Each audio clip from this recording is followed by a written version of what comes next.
तो पूछ लो कोई इसी में नहीं महाराज जी श्रेष्ठ महात्मा श्रेष्ठ ही कुल। हाँ मतलब श्रेष्ठ महात्मा श्रेष्ठ महात्मा हाँ श्रेष्ठ ही कुल। श्रेष्ठ ही कुल कुल तो भाई जो निर्दोष होता है निष्पाप होता है महात्मा तो मतलब श्रेष्ठ वही कहा जाएगा जिसमें कोई दोष ही नहीं है जिसका कर्म कोई पाप कर्म ही ना हो है भाई निर्मल पवित्र व्यवहार है जिनका शांत है जो जिसको कोई इच्छा ही नहीं है ऐसा तो महात्मा है तो श्रेष्ठ ही कहा जाएगा। और कुल तो कुल भी वही हो गया। अभी जो मर्यादा वाले हैं मान मर्यादा में जीने वाले हैं और धर्म में अग्रसर रहते हैं धर्म से जी नहीं चुराते धार्मिक कार्य करते हैं बढ़िया हमेशा जो है जो परमात्मा ने मर्यादा निश्चित कर रखी है तो जो परमात्मा ने अपने जीने की मर्यादा निश्चित कर रखी है जो नियम बना रखे हैं रहन सहन के वे उनको अच्छी तरह धारण करते ही जा रहे आगे तक करते ही जा रहे हैं तो फिर वो अच्छा कुल ही है भाई उनके जो पूर्वज ऐसे ही थे आगे भी ऐसे ही होते जा रहे हैं तो मेरी समझ में तो ये आप बताओ। यही पूछे महाराज जी। और गीता में अर्जुन कहते हैं ना कि मेरे को जल्दी रास्ता ऐसे बताओ मैं जल्दी आपको करूँ। हाँ तो सर्वधर्मान परित्यज्य हाँ माम एकम शरणं हाँ सब हाँ जो मान्यता जो दृष्टियां तने बना रखी है जन्म से उन सारी दृष्टियों का त्याग करके तू मेरी शरण में मतलब मेरी शरण में जो निर्मल ज्ञान है पवित्र ज्ञान है ना परमात्मा का स्वरूप ज्ञान है ना तो कहिए तो तने जन्म से नाना प्रकार की दृष्टियां बना रखी हैं कुछ इन सब का त्याग करके और जो मेरी शरण में मतलब जो निर्मल पवित्र ज्ञान है निष्पाप ज्ञान है उसकी शरण पकड़ते निर्दोष ज्ञान है ना यही है ना। हाँ तो वो है तो इसलिए जो जो मान मर्यादा के अंतर्गत जीते हैं वे अच्छे कुल वाले हैं और जो महात्मा कोई कामना ही नहीं रखता कामना रहित विचरण करता है वो श्रेष्ठ महात्मा है ना। हाँ कामना रहित होकर के इस जगत में विचरण कर रहा जो अपने आत्मा के ज्ञान की महिमा में ही शांत है संतुष्ट है ऐसा महात्मा जो विचरण ही करता रहता है श्रेष्ठ अपने महाराज जी थे। हाँ बस बस बस बस बस बस ठीक बोले आप सही समझ जाओ तो ऐसे ऐसा महात्मा जो किसी को भी किसी प्रकार का दुख नहीं देता और अपने आत्मा के ज्ञान से ही जो है संतुष्ट है मस्त है ऐसा महसूस करता है कि मैंने वो चीज़ पाने की थी वह पा ली बस और कोई इच्छा नहीं तो ऐसा महात्मा श्रेष्ठ कहा जाए बस कहने का मतलब श्रेष्ठता के लिए आत्मज्ञान ही आवश्यक है और अच्छे कुल के लक्षण है मर्यादा के भीतर रहना जो मान मर्यादा शास्त्रों में बताई गई उसके ही अंतर्गत रहे उससे बाहर ना जाए हैं अच्छा कुल है उसमें फिर जो भी पैदा हो अच्छे कुल में पैदा होया फिर उसने भी ऐसे ही करना अपने पूर्वजों का ख्याल करना चाहिए अपने कुल का ख्याल करना चाहिए है ना। जैसे एक उदाहरण है ये बढ़िया बात हुआ अब जैसे सीता को रावण हर के ले गया था तो काफ़ी संघर्ष हुआ तो फिर वो संघर्ष में जो है रावण का परिवार सारा ही खत्म हो गया और वो विभीषण बच गया तो विभीषण राजा बना दिया तो विभीषण ने कहा कि हे राम जी मैं सीता को लाऊं आप बताओ कैसे लाऊं बोले ले आओ जैसी भी है वैसे ले आओ तो सीता माता आ गई तो अब राम जी ने कहा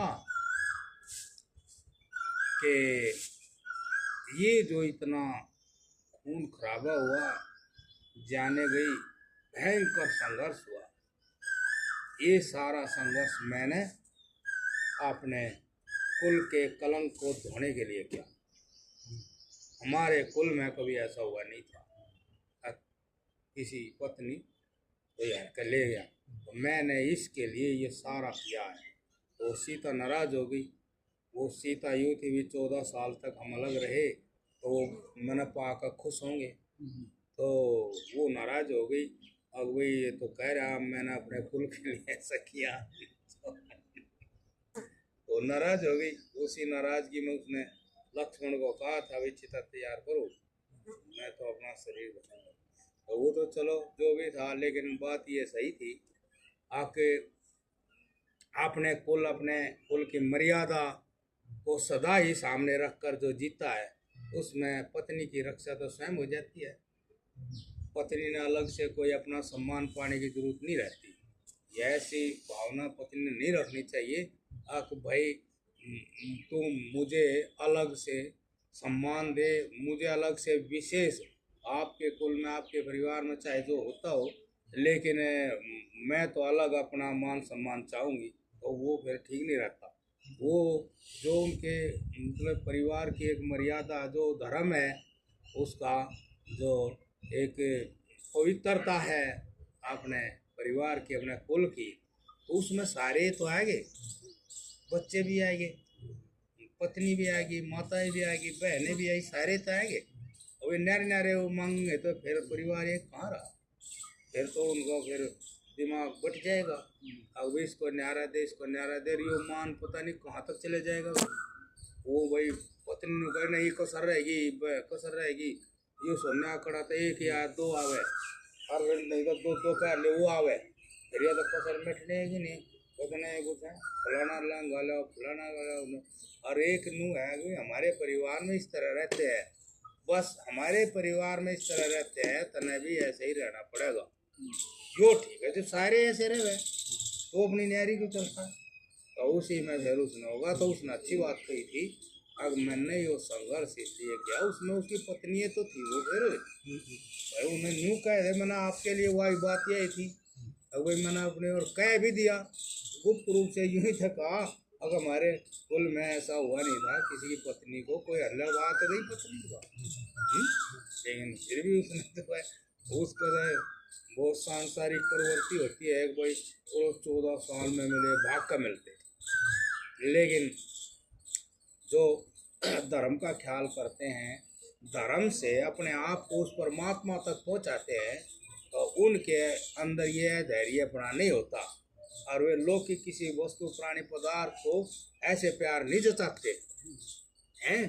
तो प्यार जताते हैं भाई मैं जो है मेरा लक्ष्य जो है, मेरे जीवन का लक्ष्य जो है या इस सृष्टि का लक्ष्य जो है वो धर्म है, और उस धर्म में अपनी आत्मा को झोंकना है। ये होता है। बाद में सीता जी को त्याज्ञा दी, वो भी मर्यादा है के अनुकूल। हाँ देखो, अब दैया साहब जैसे आप हो कोई भी हो, तो आप यदि धार्मिक काम करे जाओ तो आप से कोई मतलब कोई कटेगा, और कोई ईर्ष्या कराओ वो कटेगा, ठीक है। नहीं तो आप कोई घोषणा करते हो धर्म की, तो आपने सब उसी में देखना चाहेंगे, है ना। और आप थोड़े हुए हो जाओगे चाहे किसी कारण भी हो, तो आप उनको बताते रहो भाई मैं हूँ ठीक हूँ, और थोड़ी बात चूक होगी थी, मना मुश्किल होगी थी, आप मना उसाए मान लो, बड़े नहीं कैसे मान ले, और आपको अशांति रहेगी इस बात की, देखो रहेगी ना। ऐसे ही वो जो वहाँ से आए थे, वहाँ तो उनने सीता को अग्नि से लिया था, तो वहाँ सबके सामने वहाँ कोई झंझट रहा नहीं था, इसीलिए उनने कहा भी था भाई मैं जानू हूँ, लेकिन जो मर्यादा है, बात तो विशेष रामायण में मर्यादा की है ना, तो मर्यादा दिखानी है, तो राम जी ने मर्यादा ही दिखाई है सब जगह। वो वहाँ आएंगे तो वहाँ से वहाँ आए, तो अब भाई आप मान ले रिश्तेदारी में सम्मान वाले हैं, घर में आओ तो मानते नहीं आपको, अरे नहीं ऐसा कहाँ है, तो कुछ सा कहे तो गुस्सा भी आ जाए, वे कहेंगे नहीं हो तो ठीक था, हो गया ना झंझट। तो वहाँ आएंगे तो उनने भाई गुमसुम होगी सारी प्रथा, और दरबार लगाया तो प्रजा कुछ बोली नहीं, सकरी ऐसी उसमें चेतना सी है नहीं प्रजा में, और वो चेतना उसमें भी नहीं है राम जी में। उन्होंने मैं हाँ तो गया यहाँ, और कुछ तो सोच रहे थे लोग क्योंकि वो खुद ही सोच रहे थे। अब वे वहाँ जाएंगे तो वे लोग न के पता कि वो किस तरिया होया क्या होया है ना, तो वो वहाँ आएंगे तो फिर उनने वो भाई दरबार लगाया। दरबार में उन्होंने पूछा भाई बताओ ठीक हो सब? हाँ जी ठीक है, मतलब हो गया ना चेहरा उसका। जब ये कहा बताओ भाई ठीक हो? हाँ जी ठीक है। मतलब तो अब तो देखा ना बात सही नहीं कर रहे। ऐसे 4-5 दिन चले गए। जब उन्होंने कहा देखो भाई बात ध्यान से सुनो, मैं राजा रूजा कुछ नहीं हूँ, मैं तुम्हारे जैसा हूँ, तुम मेरे जैसे हो। तो मैं जो बात बता रहा हूँ कह रहा हूँ, आप घबरा क्यों रहे हो? मैं कोई अलग चीज नहीं हूँ, मैं भी वही हूँ, आप भी वही हो, तो घबरा क्यों रहे हो? जब मैं पूछ रहा हूँ क्या बात है, कोई बात हो तो बताओ, ये भी तो दरबार चलेगा। उन्होंने हौसला दे दिया उसको, बस सारी प्रजा को। तो वे फिर हौसला है हमको। हाँ भाई बोले मैं कुछ नहीं करूँगा, मैं बात सुनना चाहूँ। तो फिर एक दो खड़ा उन्होंने कहा जी बात तो कुछ नहीं है, पर यूँ ही चल जाए भाई, राम जी इतने पढ़े लिखे हैं, गुरुकुल में पढ़े हुए हैं, पढ़े लिखे हैं, मर्यादा वाले हैं, और पता नहीं सीता को किस तरह रख लिया, वो इतने दिन वहाँ रही। बोला ठीक है ठीक है ठीक है। तो राम जी ने तो मन की बात जान ली, ठीक है ठीक है ठीक है। तो फिर वो राम जी परेशान हो गए, भाई राजा तो जीवी जो प्रजा माने जबरदस्ती में बना रहूँगा क्या फायदा क्योंकि वे तो वैरागी थे, रागी तो थे नहीं, तो वैरागी थे। तो भाई ये तो कुछ बात नहीं, सत्य ही होना चाहिए। तो उनने लक्ष्मण को बुलाया और उनने कहा अब जाओ सभी को यहाँ बुलाओ भाइयों को। आगे सारे इकट्ठे हुए। उनने कहा सुनो भाई ध्यान से बात, जो मैं कहूँगा बात वो माननी पड़ेगी, और नहीं मानने का जो उसी से युद्ध होगा मेरा, उसी से मेरा युद्ध होगा। सब एकदम ये हो गया, क्या हो गया भाई अचानक? तो जो मैं कहूँगा वो माननी पड़ेगी, नहीं मानने का तो फिर युद्ध होगा। तो उन्होंने कहा लक्ष्मण हमने सीता को सबके सामने अग्निदेव से लिया था वहाँ, समझ रहे? हाँ जी, लेकिन यहाँ सब आदमियों का शंका है जितने भी है, तो तुम जाओ सीता को जंगल में और नदी से पार छोड़ के आओ। अब बात होगी थी मन नहीं मानने का तो युद्ध होगा, फिर कोई बोलेगी। फिर उनने वो ले गए, सीता ने तो मालूम था नहीं इस बात का, तो फिर उनने वो रथ में बैठा कर ले गए और वो नदी पार हो गए। तो नदी पार करके और लक्ष्मण ने उनके चरण छुए और हाथ जोड़ कर कहा हे माता राम जी ने आपका त्याग कर दिया। तो घबराएगी फिर वो काफी घबराएगी, है ना? लेकिन आप एक बात समझो, एक बात समझो आप कि राम जी कितने धर्मात्मा थे, है ना? आप विचार करो, उनने पत्नी को ऐसे जंगल में छोड़ दिया तो कितने धर्मात्मा थे, कितनी ताकत थी उनमें, कितना भरोसा था धर्म पे। अब यदि मैं धर्मात्मा हूँ तो फिर कुछ नहीं होगा, और यदि सीता भी धर्मात्मा तो कुछ भी नहीं होगा। और ये बात सच है। अब जो धर्मात्मा पुरुष होते हैं वे धर्म के सारे जिंदगी काटते हैं, ये बात समझ लो। जैसे हम आपको बतावें कि हम पैदल चले थे, आज हम भी आश्चर्य करे हैं, पैदल चलते चलते कहीं जब मान लो दिन छिप जा था, अंधेरा हो जा था, तो रेलवे लाइन के पास ही कहीं कोई पेड़ है कुछ है, वहीं आसन लगा कर नहर बैठ जाते और फिर वहीं से। अब आप बताइए, कुछ भी वहाँ आ सकता था, सांप आ सकता था, कोई पागल कुत्ता आ सकता था, गद्दड़ आ सकता था, सांड आ सकता था, सूंघता सूंघता ठाकर फेंक देता।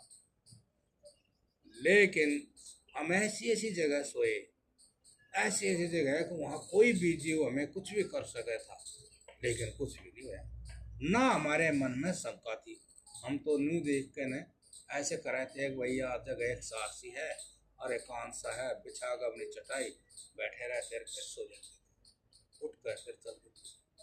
ऐसे इसको आप इस बात पे ध्यान देना, उस बात पे ध्यान नहीं देना। अब राम जी ने यूं कर दिया वो कर दिया, नहीं, इसमें जो धर्म का बल है, एक मर्यादा का बल है, उसको ही देखना चाहिए। आगे उनने जो किया किसके बल पे किया?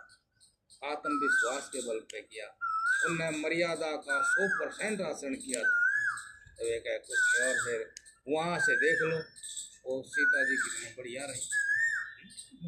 महाकवि कालिदास ने लिखे है हाँ इसके बारे में, जो वो लिखे आवे है, हाँ वाच्यस्त्वा मदवचनात् से राजा, हाँ मेरे वचन से तुम उस राजा को कहना।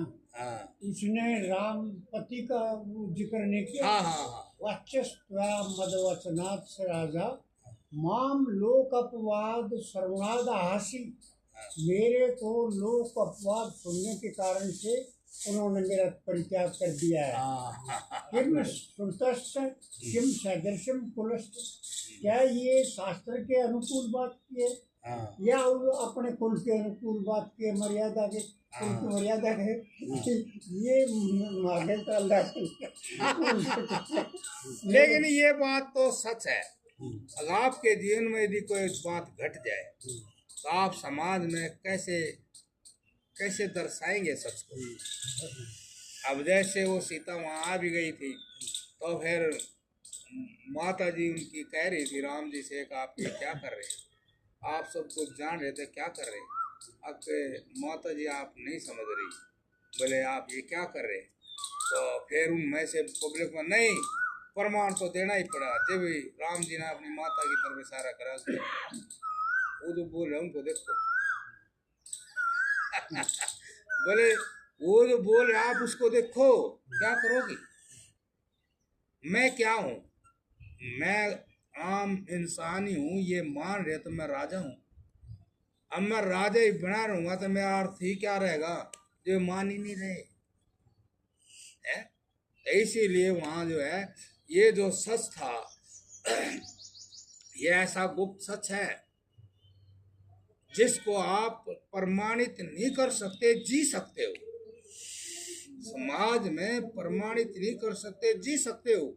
प्रमाणित करोगे तो यही करोगे जैसे कि वाल्मीकि ने कहा, ऐसे उंगली उठा कर गए सारे समाज में कि यदि सीता पवित्र ना हो तो मैंने आज तक जितना तप किया, जितना त्याग किया और जितना भी पुण्य किया, मेरा जो आत्मिक साक्षात्कार है वो सारा मिथ्या हो जाए। तो यही कहा और तो कुछ नहीं कहा। उसने पूरी कोशिश की सत्य को प्रदर्शित करने की। वो तो ऐसा सच था और ऐसे वे सब थे, आम प्रजा तो समझ भी नहीं सकती है। और उसने यही कहा कि बस यही मैं कह सकता हूँ और मैं प्रूफ नहीं दे सकता। उसने कहा कि हे परमपिता परमेश्वर, हे प्रकृति, यदि सीता पवित्र हो तो मेरा जितना तप है, मेरा जितना पुण्य है और मेरा मोक्ष धर्म और मोक्ष की प्राप्ति सारा निष्फल हो जाए। ऐसा कहा, कितनी बड़ी बात है। लेकिन फिर भी वही रहा सत्य तो गुप्त ही रहा, सत्य छुपा ही रहा। इसीलिए उस सत्य को जानने के लिए सबने स्वयं ही प्रयास करना चाहिए। आप अपने तरीके से स्वयं ही प्रयास करना चाहिए। जो सीता में हम देख रहे, राम जी में हम देख रहे, वो हमने स्वयं में देखना चाहिए कि भाई मैं कैसे करूं है। तो ये बात है, मोक्ष का जो स्वरूप है वो ऐसा ही है, सत्य ज्ञान का जो स्वरूप है वो ऐसा ही है। आप संसार में प्रदर्शित नहीं कर सकते लोगों को, आप अपने चरित्र से पूर्णतः संतुष्ट नहीं कर सकते। स्वयं जीना पड़ेगा। स्वयं जीना पड़ेगा और स्वयं उसका साक्षात्कार करना पड़ेगा। अब जो बात थी वो क्या थी? इसीलिए सत्य कभी प्रदर्शित नहीं हुआ, सत्य हमेशा मौन में ही रहा। यदि अनुभूति कहोगी तो आप मौन ही हो जाओगे। सत्य को आप किसी तरह भी बाहर प्रदर्शित नहीं करोगे। सत्य की अनुभूति हमने स्वयं होती है। अब आप प्रदर्शित करोगे तो किसी का मन ऐसा नहीं है जहाँ सत्य जो है प्रवेश करके और वो समझ जाए। तो मन तैयार करना पड़ता है, सत्य के लिए आसन लगाना पड़ता है। वो पवित्रता निर्मलता हमने करनी पड़ती है जब उसके ऊपर जो है सत्य विराजमान होता है। जैसे कि एक बात है कि नवरात्रे चल रहे तो दुर्गा माँ है जय, उसको 8 हाथ हैं। तो अब जो भी आदमी 5 ज्ञानेंद्रिय, मन, बुद्धि और अहंकार 3 ये इन 8 चीजों को अपने वश में कर लेगा, ये वश में कर लेगा। वश में करने वाला शेर माना जाता है कि शेर जैसा बल निडरता और किसी पशु में नहीं। तो जो ऐसे करेगा तो वो शेर के समान हो जाएगा। और शेर तो है ही जगत में, लेकिन सवा शेर नहीं है। जब ऐसा हो जाएगा, जब उसके ऊपर शक्ति सवार होगी आकर, वो जगत जननी वो शक्ति दुर्गा माँ सवार होगी, तो फिर वो आदमी सवा शेर हो जाए। वो आकर के फिर उसके अंतःकरण में पड़े हुए जितने सूक्ष्म संस्कार हैं, वासनाएं हैं, उन्हें खत्म करते हैं। और जब फिर उसको वो उस सच्चाई के दर्शन करें, रामनवमी हो जाए तो राम जी के दर्शन। अब ये ऐसे आदमी ने खुद करना पड़ा है। और यदि आदमी कमजोर है तो फिर शक्ति आती नहीं। मतलब बनाने वालों ने शेर बनाया, गद्दड़ नहीं बनाया। माथों को गद्दड़ बैठा दे, गद्दड़ कमजोर हो तो इसके लायक तो शेर ही था, है ना। वो काम भी करे है और सुंदर भी है, ये बात है। इसलिए जो इनको रोकता है वो शेर भी हो जाए, सुंदर भी हो जाता, निर्भय हो जाता है। ये